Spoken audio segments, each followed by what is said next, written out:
Senhores e senhoras, sou um homem de fé. Sempre acreditei e acredito que o nascimento de Cristo guarda em si toda a simbologia da renovação. Todo ano, quando celebramos seu nascimento, enchemos nossos corações com certeza de esperança, de renovação e de vida. Renovação de valores, renovação do amor, amor fraternal, renovação buscando a paz universal. Eu acredito, eu creio que Ele nos deu uma grande capacidade de fazer o bem, de estender as mãos, de semear o amor. Quando penso nos direitos humanos e presido pela terceira vez a Comissão do Senado, quando lembro o quanto essa chave, a chave do amor, nos torna capazes de ir além das nossas próprias alegrias ou mazelas, capazes de estender nossa visão sobre um mundo que envolve todo tipo de privações e sofrimentos, capazes de entender que viver a dor é muito complicado e que as palavras simples, como igualdade, respeito, empatia, fraternidade, têm uma forma transformadora, ou seja, elas podem mudar a própria dor. Infelizmente, nosso mundo tem funcionado de outro modo e nem sempre a escolha é feita buscando a simbologia da palavra amor e da fraternidade. Podemos ver isso em diversos lugares. Por exemplo, crianças não tendo acesso à comida, em que pessoas são raptadas para que seus órgãos sejam traficados, em que jovens sejam assassinados e a sua ampla maioria são negros. Por que o assassinato? Será pela cor, pela violência da sociedade? Em que pessoas obesas são desrespeitadas e humilhadas em função de seu peso? Em que crianças e adultos trabalham em regime de escravidão e tantas outras barbaridades, não só no Brasil, no mundo. A verdade é que nós conhecemos os resultados de escolhas que são feitas sem a palavra amor. Exclusão, preconceito, violência, fome, miséria, abandono. Hoje, claro que é uma sessão especial.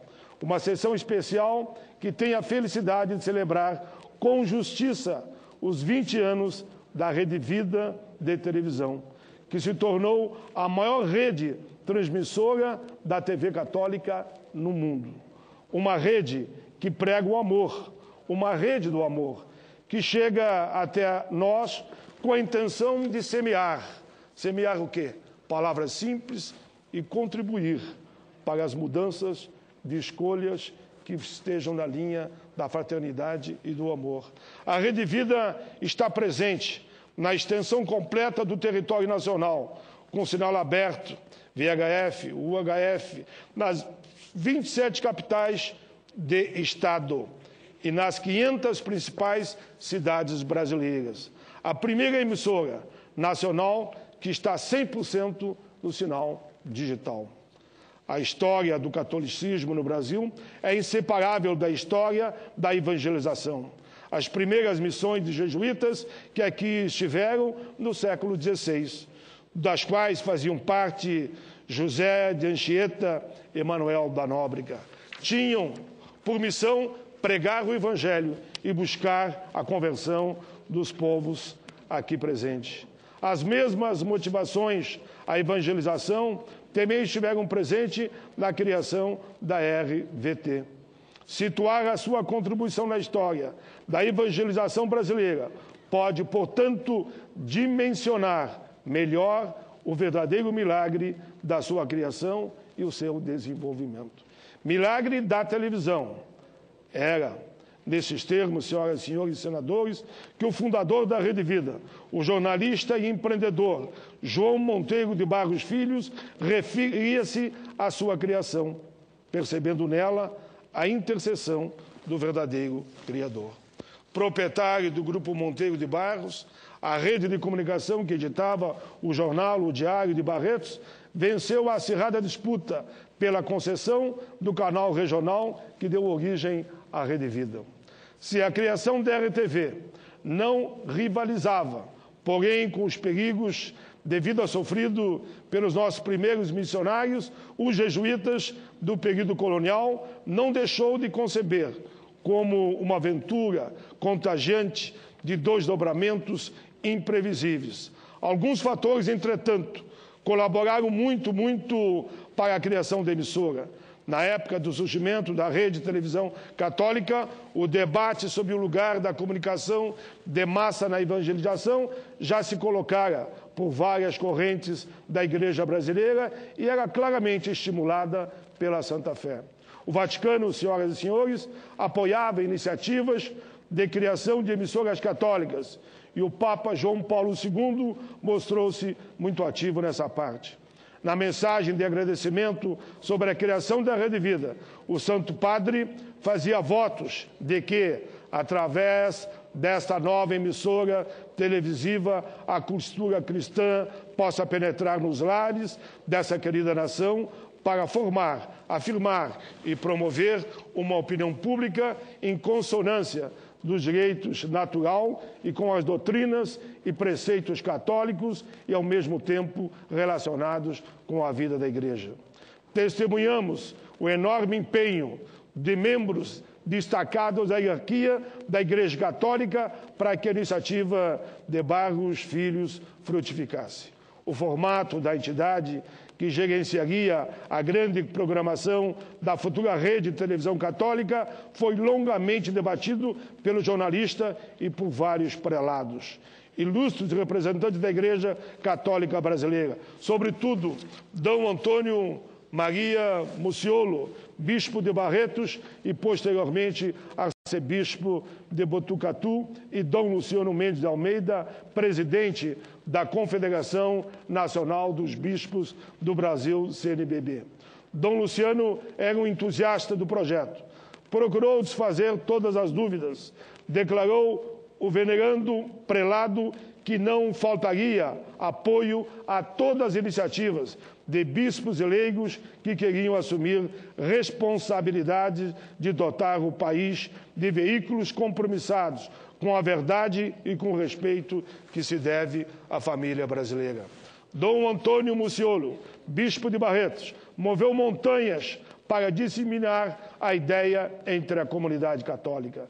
Não havia, contudo, um modelo a seguir. No Brasil, daquele período, algumas experiências tiveram lugar, todas muito fragmentadas, apesar de espalhadas em todas as regiões. Segundo o estudo de Eduardo de Campos Lima, intitulado Formação da Rede Vida de Televisão, em 1988, a Igreja transmitia semanalmente 32 missas por meio de várias emissoras de TV, mais de 700 missas pelas emissoras de rádio. Possui 110 emissoras de rádio, algumas de alcance nacional, como a Rádio Aparecida, além de deter concessão de TV em Pato Branco, no Paraná, administrada por fiéis franciscanos. Controlava ainda 25 jornais diocesanos e 10 jornais não diocesanos, além de mais de 35 revistas de menor circulação. A Rede Vida beneficiou-se muito da enorme capilaridade e abrangência das dioceses católicas, única emissora de caráter católico a abrir espaço para matérias produzidas pela Postal de Comunicação Pascom das dioceses, mantém programação diária para a divulgação totalmente gratuita dos trabalhos pastorais. Aqui faço um destaque ao fato de que acredito que os trabalhos pastorais podem contribuir muito para as mudanças que queremos e que são tão necessárias em nosso país. O Papa Francisco pontuou muito bem essa participação ao dizer: eu quero agito. Eu sou um rebelde, eu gosto do agito. Aqui é uma emenda minha, mas volta ao Papa, ele disse: eu quero agito nas dioceses, que vocês saiam às ruas, eu quero que a igreja vá para as ruas, eu quero que nós nos defendamos de toda acomodação, imobilidade e clericalismo. Se a igreja não sair às ruas, se converte em uma ONG E a igreja não é uma ONG, não pode ser uma ONG. Pois bem, a alternativa encontrada pela criação da Rede Vida, uma associação civil denominada posteriormente Instituto Brasileiro de Comunicação, INBRAC, logrou resultados fantásticos, mesmo não sendo órgão ligado à CNBB, acolheu como membros os bispos preocupados com os meios de comunicação social, imprensa, rádio e televisão. A possibilidade de verter um sonho em realidade encontrou acolhida neste Parlamento, onde tramitou o processo de concessão, além do apoio dos ex-presidentes José Sarney e Itamar Franco, que muitos se empenharam, inclusive pessoalmente, para estabelecer as concessões da RTV e de suas afiliadas. Tudo isso, senhoras e senhores, de fato permitiu que o povo brasileiro pudesse desfrutar desta criação absolutamente única, a Rede Vida. Nada se compara a ela, pois a sua grade de programação reflete exatamente as diretrizes do INBRAC, definidas em reuniões de João Monteiro de Barro Filhos, com notórios prelados brasileiros nos seguintes termos: realizar, patrocinar, promover, direta e indiretamente, iniciativa de atuação sobre os veículos de comunicação social, de formar e programar e difundir a mensagem cristã, buscando principalmente o respeito aos valores éticos e sociais da pessoa e da família, assistir, desenvolver, apoiar e promover, direta ou indiretamente, isolada ou com colaboração de entidades que têm idênticos ideais e finalidades, projetos, empreendimentos ou investimentos voltados para a comunicação social cristã em todo o território brasileiro, destinado ao serviço da radiodifusão sonora, rádio, de sons e imagens, televisão, imprensa, jornal e demais veículos de informação e expressão, sempre com vistas ao atendimento dos objetivos estatuídos no artigo 220 e 224 da nossa Constituição. Os artigos da Carta Magna mencionados são exatamente aqueles que asseguram a completa liberdade de expressão, fundamento das democracias modernas e esteio das liberdades democráticas restauradas em nosso país após longos e longas noites de chumbo da época da ditadura. As pessoas, senhoras e senhores, que sintonizam os aparelhos da Rede Vida, não buscam apenas entretenimento, experimento novas práticas religiosas, mais afinadas com a realidade do nosso mundo nos meios da comunicação. Esperam um mundo mais protegido pelos valores e padrões da conduta da fé católica, no caso da Rede Vida, um novo ambiente onde possam exercitar com os recursos dos meios de comunicação de massa as práticas religiosas católicas alicerçadas nos valores da família, da caridade, da espiritualidade cristã. Para muitos, pensamos, sobretudo, nas pessoas da terceira idade, dos nossos idosos, nossos aposentados, que fizeram da Rede Vida um canal de comunicação permanente, com problemas das mais variadas ordens, acentuados com o avançar da idade. A programação da RTV oferece conforto religioso, assistência espiritual, fortalecendo vínculos religiosos e sentimentos com a comunidade.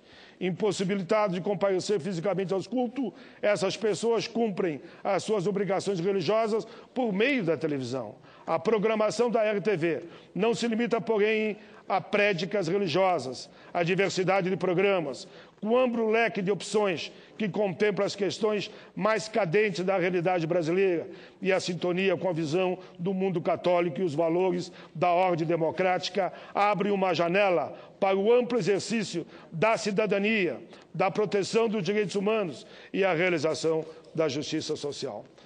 Para concluir, senhoras e senhores, aqui me socorro, porque ele é um inspirador de todos nós, do grande e querido Papa Francisco, que disse: os direitos humanos são violados não só pelo terrorismo, a repressão, os assassinatos, mas também pela existência de extrema pobreza e estruturas econômicas injustas que originam as grandes desigualdades.